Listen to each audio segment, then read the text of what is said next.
Good evening and welcome.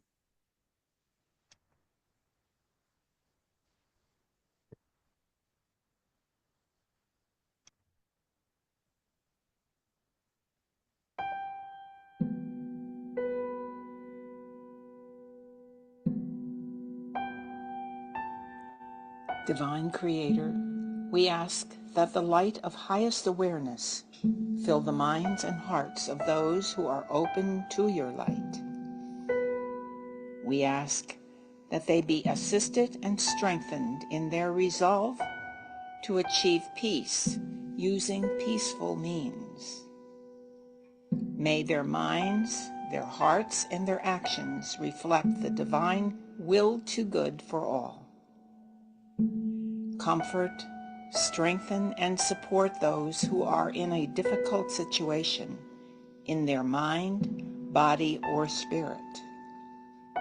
Bring confidence to them that your divine hand is at work in their life. Amen.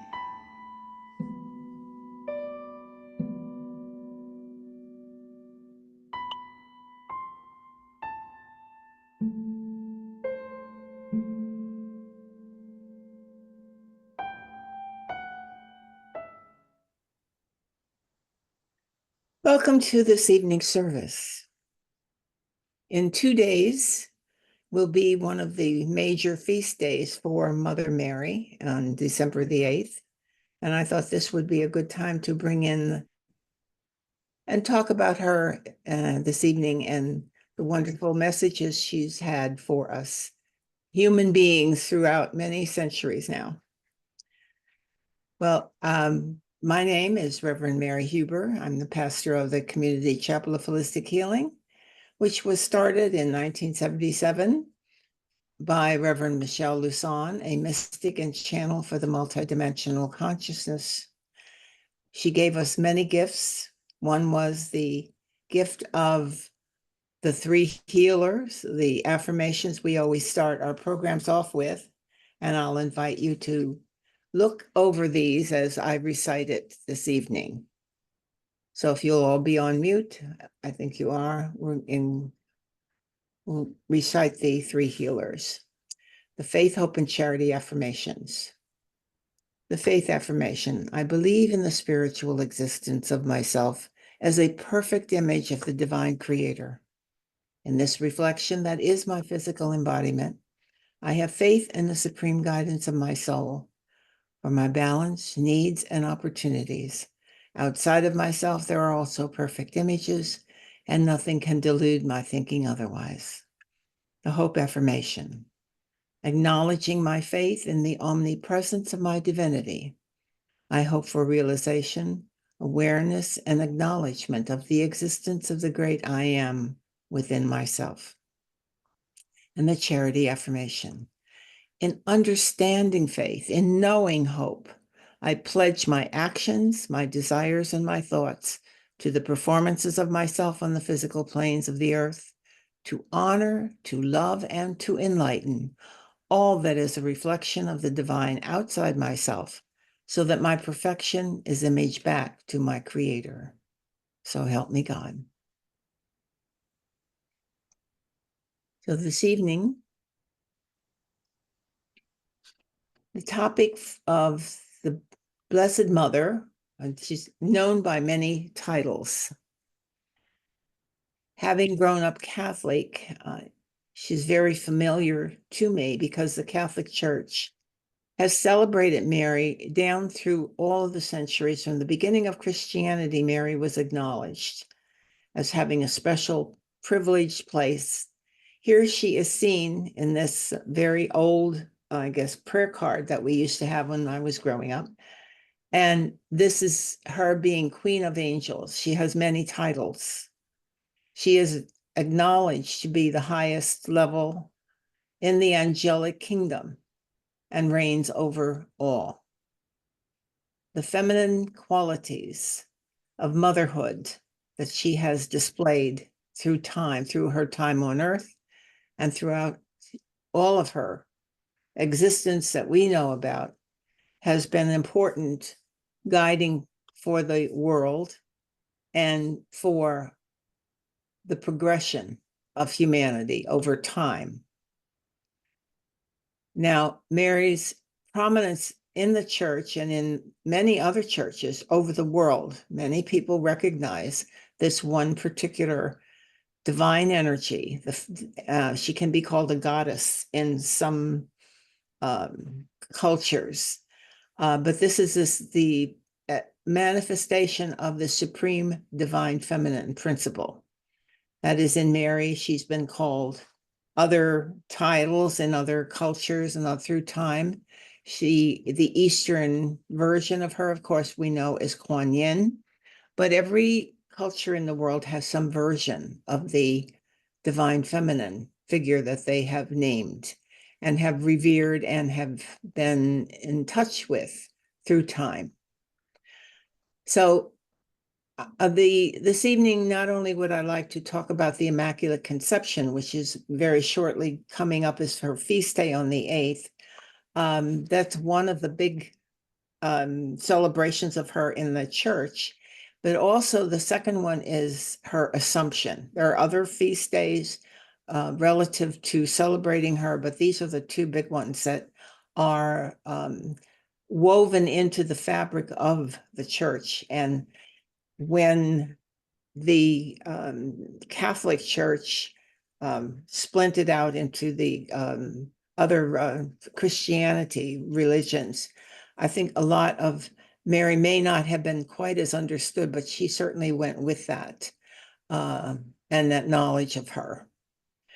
So we'll talk about the Immaculate Conception, because this, I have heard recently some very strange viewpoints on what that means. I'm not going to give you the Catholic Church's version, or any other version of it. I would like to give you my understanding of how I understand it now, based on the metaphysical principles. Now, this Immaculate Conception states that she was conceived without sin. And that has had many iterations of how people have viewed that over time. What I understand it is that she came into this world having no karma. She was in complete state of grace with no karmic trails behind her. This is important, that she was of such a caliber of spirit, of such dimensional quality in the highest realms, when she was given this assignment, I guess we'll call it, to come in and be the mother, is that eventually the mother of Jesus.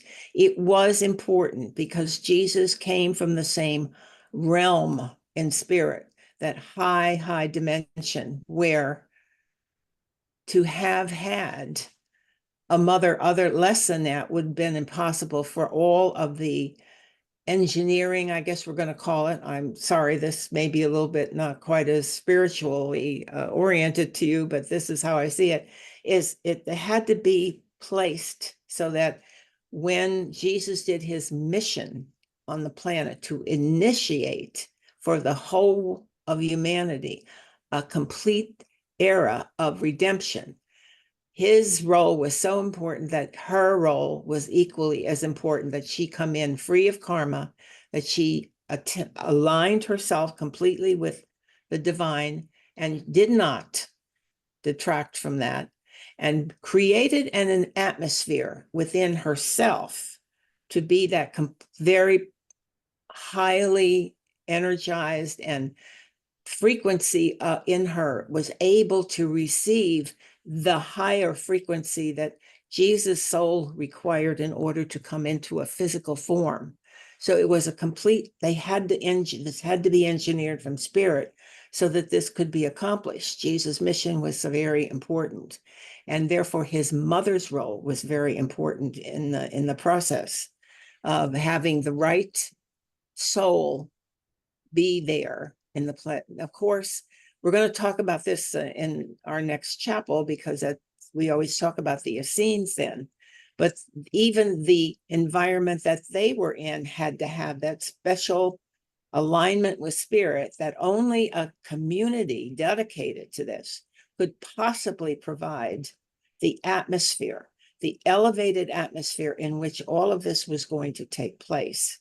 So this elevated atmosphere that the Essenes created, and it was created, as you know, from many times that we've talked about it, not over a few, decades, or it was actually created over 400 years. The process began to purify the community so that only the souls that would be attracted to the community could align with all of the traditions and the requirements that they had in order to bring that elevation. Every single person in that community had to have that higher frequency as well, so that the entire structure that Jesus came into and Mary came into had to have that. So it was created well in advance of this event even happening, or before Mary was born.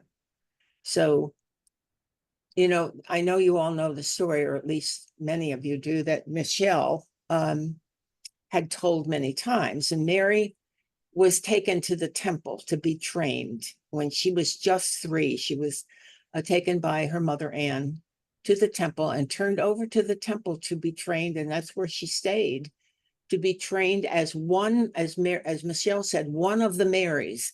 They were not sure which young woman would be chosen. So there was a circle of them that was, they were all raised at the same time to be eligible to be chosen by the higher spirit, who would come in and define which one was the one. And Michelle was one of those, she called herself one of those Marys.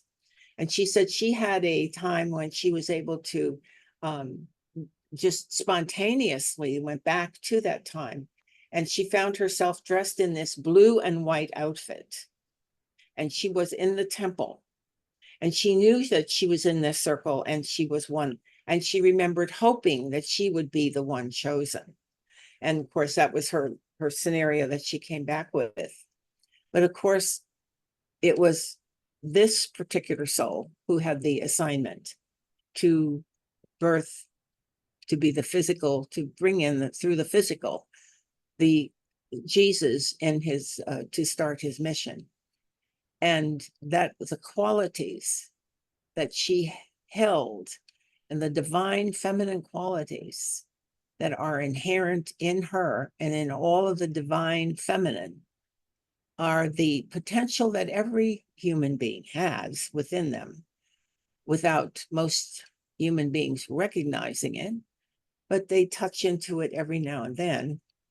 And the divine feminine basically is about receptivity, intuition, nurturing, creativity, and love. All of the embracing qualities that would bring us into a very different place than the masculine, divine masculine does, so that they intertwine in one's life. And elements of this are always included, I think, in everyone's personality. But when we get to understand what spirituality is, and we're looking for the fullness of our own divinity to come in, both the masculine and feminine, these qualities that are aligned with both of them really need to be there at its highest level of understanding of the quality of that has to have its highest expression in the world. Now, when I just had a thought when I was going through this about Mary being free from original sin, as the Catholic Church called it, which is free of karma. I have not read anything. Now, this, you can certainly send me a note and let me know if you know this answer. But I have read through Casey about Jesus' past lives. I have never read anybody talk about Mary's past lives. So from that, I would conclude that she probably didn't have any past lives, that she came from spirit. This was her one assignment that she had coming into the physical. And she not only came in, fulfilled it, she was able to leave again without the need to come back, because there was no karma left behind for her in her world. that she lived in. So the message of Mary had been given many times. Probably the Lourdes is one of those message places where the message was given, and probably is one of the most famous. But there were others through the world, and every single time she came in with the same message. And these were different times, sometimes preceding major world events, but always about encouraging everyone to pray. Now, the rosary was developed at one point about the series of Hail Marys and Our Fathers that are, if you see on there with the rosary, she always, many times would appear with a rosary in her hand and had asked that prayers be offered for humanity to lift itself out of its degraded place. And every time she came in, it was always a sign. Well, she's talking about the possibility of World War I or the possibility of World War II or this skirmish here or there, but it was always about peace and praying for that alignment with spirit so that we can get out of this business that that humanity put itself in. So all of her messages, the message at Lourdes, the message that was given to the children of Fatima, was kind of a kept secret for quite a while by the church, who didn't want the last prophecy to be told, and they would hold that one back. And it really had to do with things that we already know. It's about this great change and about the two possibilities that we have as our choices as humanity.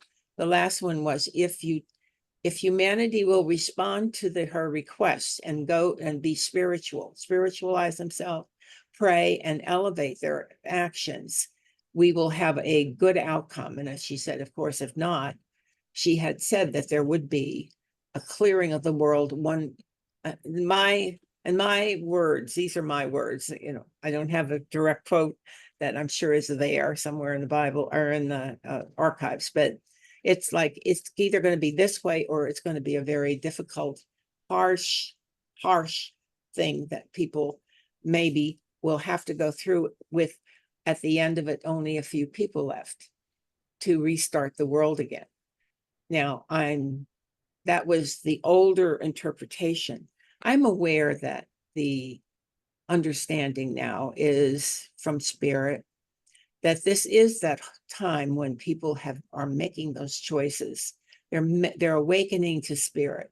They're awakening to the fact that we do need to make great changes, sweeping changes in the world, of behaviors, of all kind of policies that have been wrong, all kind of very, I guess, things that have put us down and back in our as human beings, and didn't allow a lot of people to understand the divinity within them, because there was such an emphasis on regulations and making people have a certain way of thinking and being in the world, and feeling that that was the right thing to do. Now people are waking up to the fact that, as you know, there is a higher and finer reason for everyone to be here, that we have the freedom that other people have put upon, the restrictions that other people have put upon them have been placed by human beings that have been unfortunately adhered to by humanity. And we really don't have those restrictions. Our job is to say, we have a higher view of life. We can say no to those things.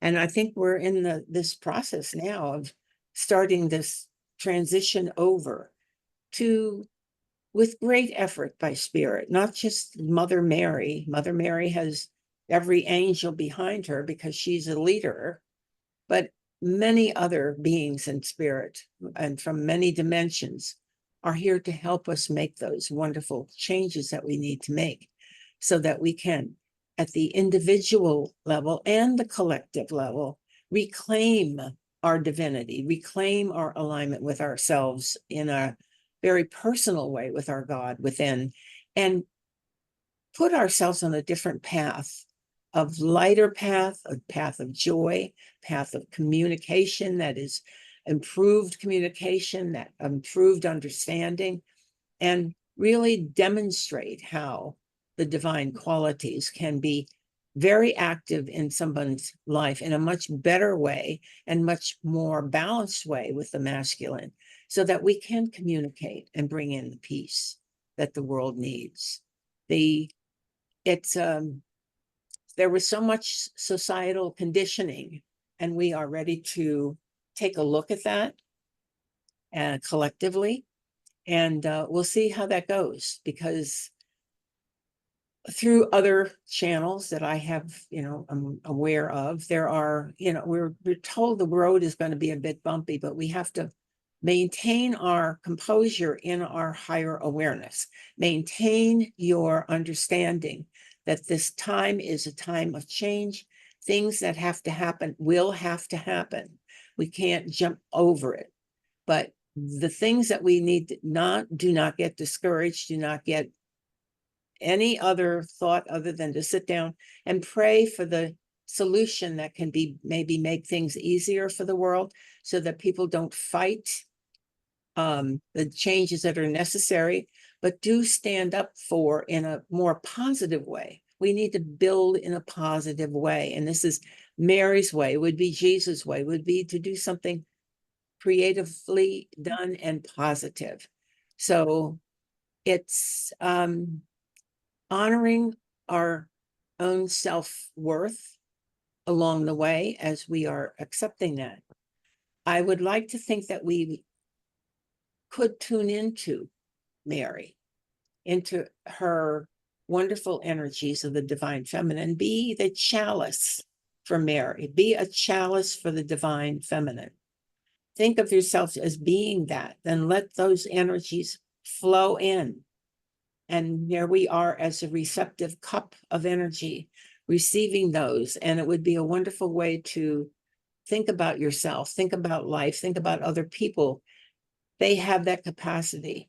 Teach people how to be the creative, positive, creative energy that they all have in them, and let the rest go that has never been good and has never served them. It is important, again, that we call on Mary for help. It's the same rule applies to her as applies to any archangel or any angel we are looking for help from. We are always told we have to ask. This is still important. You ask, you pray. This is why Mary said, pray, pray. Now, her, I guess, signature prayer that I grew up with was the Hail Mary. I think there are other Christian religions who do know of the Hail Mary in some version of it.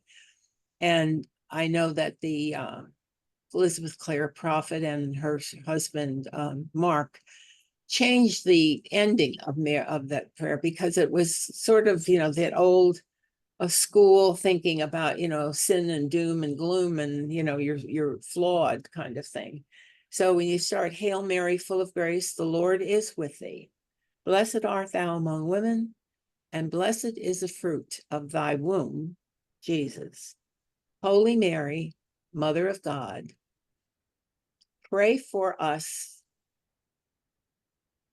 And the church would say sinners now and at the hour of our death. And the change there could be made to say, pray for our victory over sin, disease, and death, which I feel was a lot better, lighter, and more true to what Mary's mission was about anyway.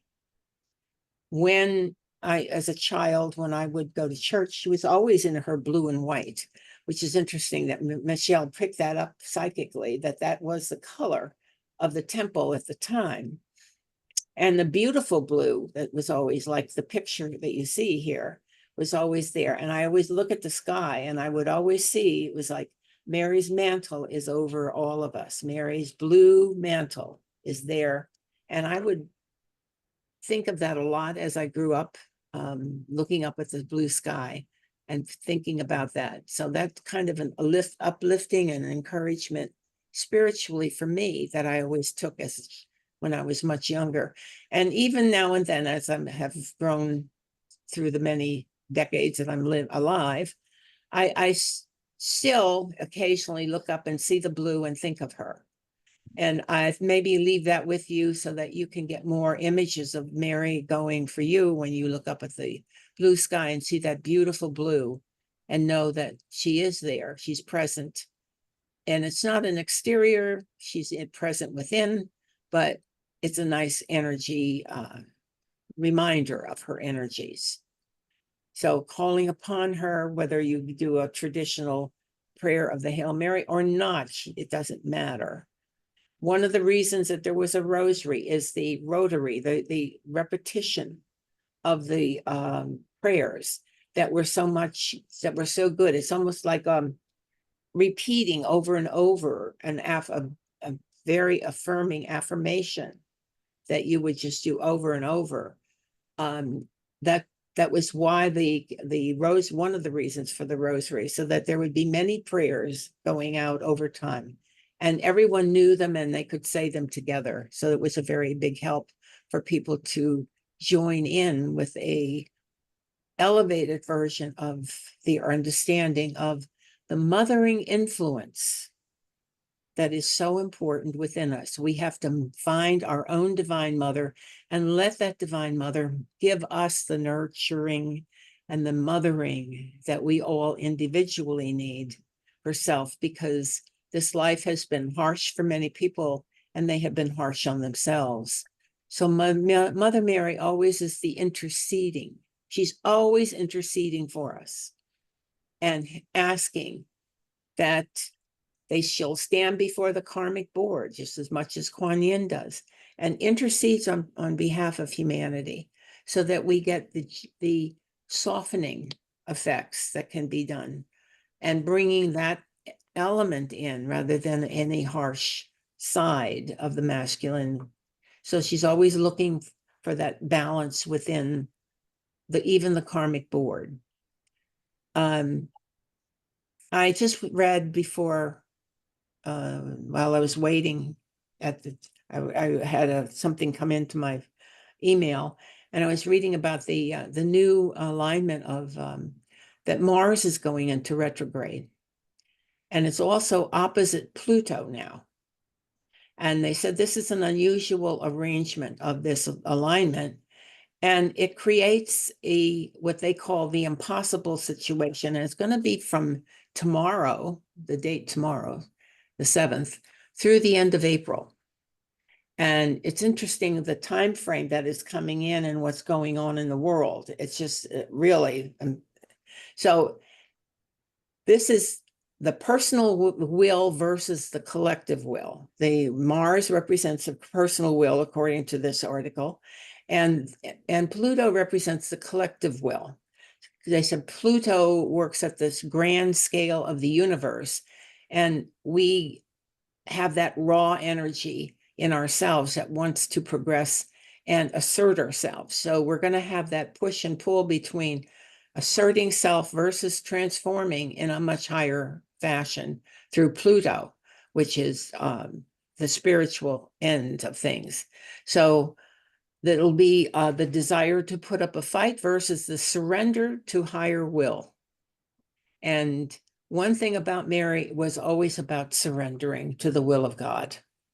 This is one of the Marian principles. The church calls all of the information around Mary there. It's listed all under a title called Marian training or Marian principles. And all of Mary's information is under that. So her need to show you that it's important to surrender to God, surrender to the will of God. Of course, that brings us into our own journey. And when and this article said that which will trigger us in this period will tell us what is hidden beneath our own surface of self and what needs to be transformed. So that's always true. I think you all know that through your education and your higher understanding. But I think it's important to recognize that these few months that this configuration is in seems to correspond with what's going on in the world. So it's seems to be a divine fit for bringing people into an understanding of what they want, what really is important, and what really operating at a very much different level of humanity, operating at a higher principles of spiritual understanding, of goodwill, peace, love, compassion, and all of that can be done.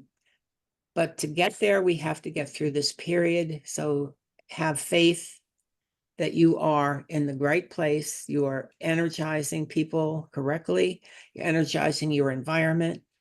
As long as we don't go down into the fray, it's all right to look at the fray and pray for it and send out the greatest amount of loving and helpful energy that you can. I'm going to leave you with that, and because I know that we have a meditation, Brenda's going to lead that this evening, and I'd like us to think about the loving surrender to the Christ within, to the loving Christ within ourselves, because that's the saving grace. That will save everything. Mary, through Christ, will save everything. So we'll turn this over now to Brenda, and we will begin our meditation. Thank you, Brenda. Thank you, Mary. Let's begin with deep breathing. Sit comfortably with your feet flat on the floor and close your eyes. Begin to inhale deeply through your nose. Hold for a moment and exhale through your mouth. Let's repeat in through the nose, holding for a moment, and out through the mouth, relaxing the body with each exhale. And keep breathing in, hold, and exhale through the mouth, relaxing more and more with each breath. As you keep breathing, next we will connect to the earth by imagining roots growing from the soles of our feet, traveling deep into the earth. Feel these roots anchoring you,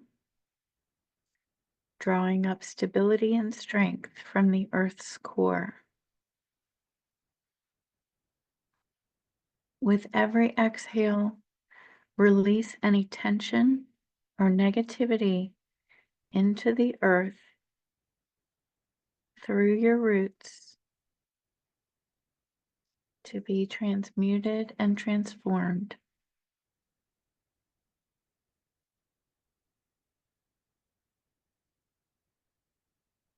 As we keep our deep breathing going, let's visualize a soft, glowing, light blue orb forming around your body.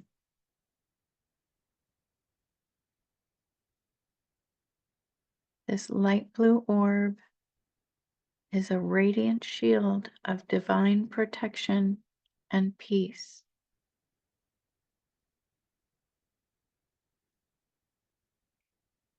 Knowing that we are safe, protected, and supported, held in the Virgin Mother's Mary loving presence.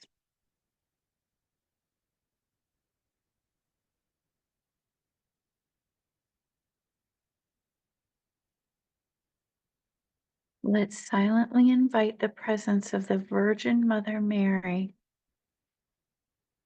by saying to yourself, Mother Mary, I welcome your wisdom, love, and light into this space.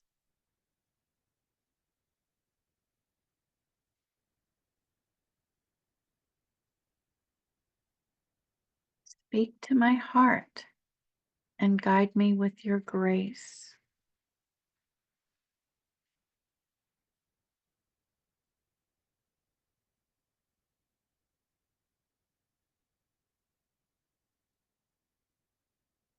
Now picture a ray of shimmering light blue light descending from above, gently enveloping you.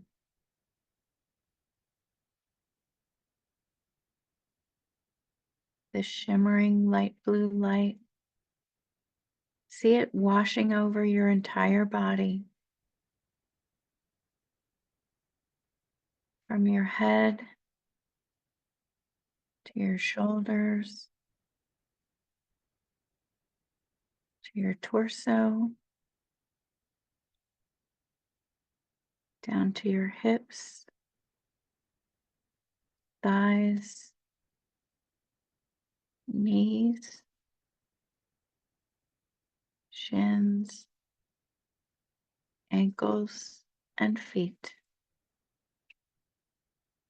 This light blue light fills you with peace. That Divine Mother's energy.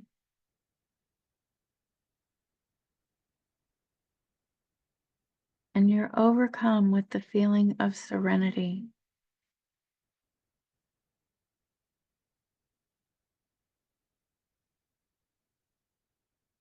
Allow this light to calm your thoughts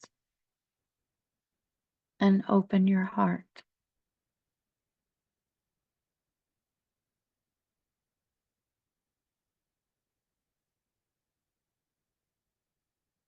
As the light settles,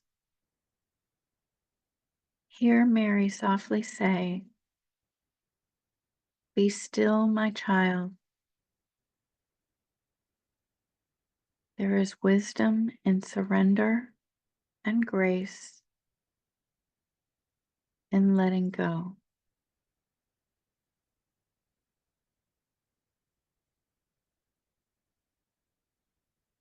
All you seek lies within. Let's take a moment to let her message resonate within us.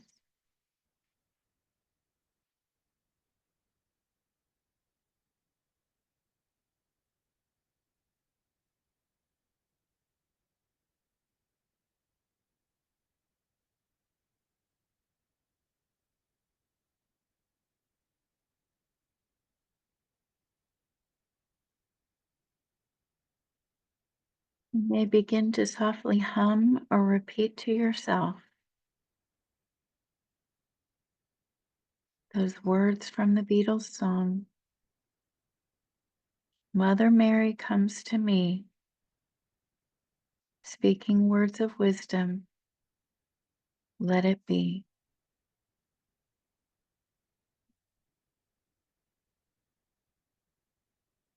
Let this song act as a mantra, repeating them with each breath.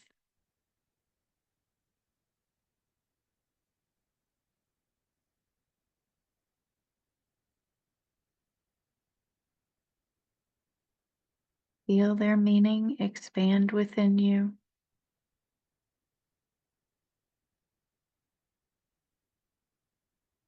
bringing comfort, acceptance,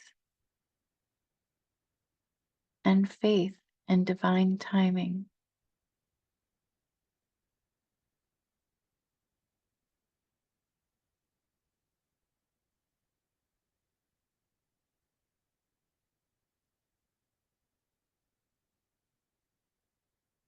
Just as she did at Fatima, she comes to you as well.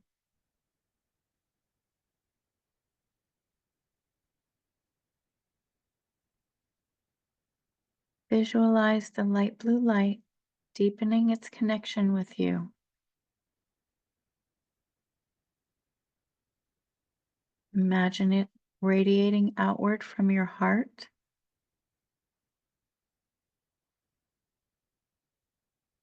extending love and compassion first to yourself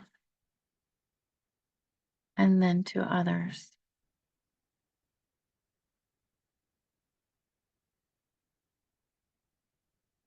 With each breath, let the light carry the words, "Let it be," into the world.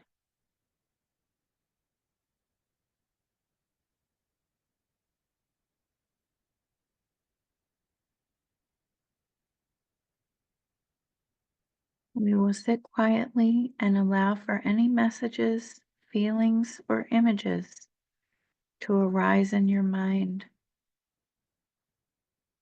This is the time to listen with your heart to what the Virgin Mother Mary wishes to share with you.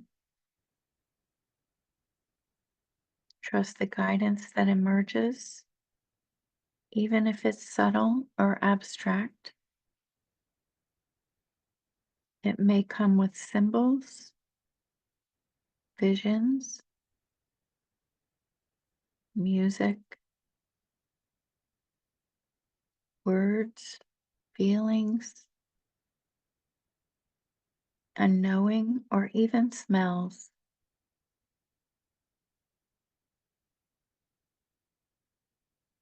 Feel her soft hands taking yours into hers, and listen for her personal message to you.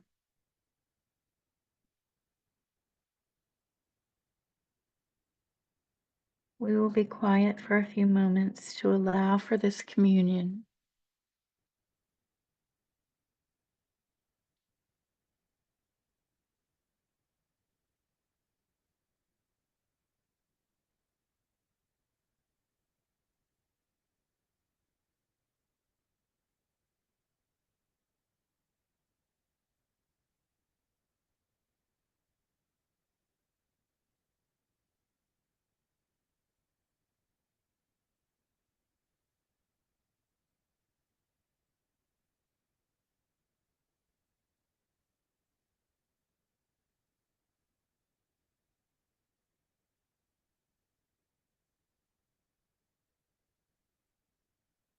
Now let's offer thanks to our Ascended Master, our Divine Feminine, Mother Mary,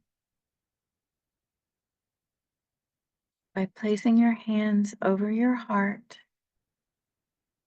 saying, "Thank you, Mother Mary, for your wisdom, love, and guidance. May your light continue to guide me as I move through this life."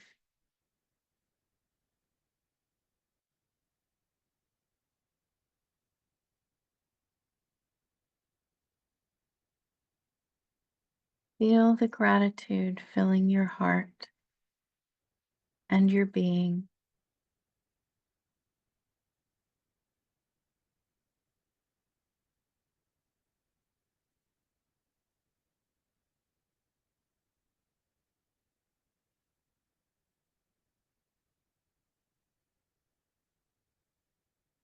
Now, as we move back into the present, visualize the light blue light gently receding into your heart, leaving you calm and steady. Feel your roots reconnecting deeply into the earth, grounding you fully in the present moment.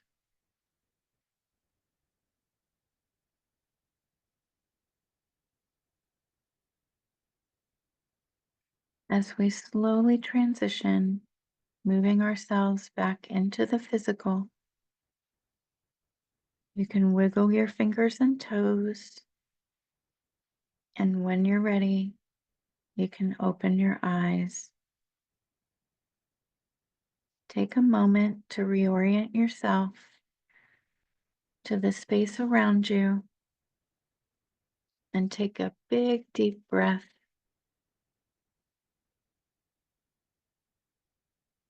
And now we're back.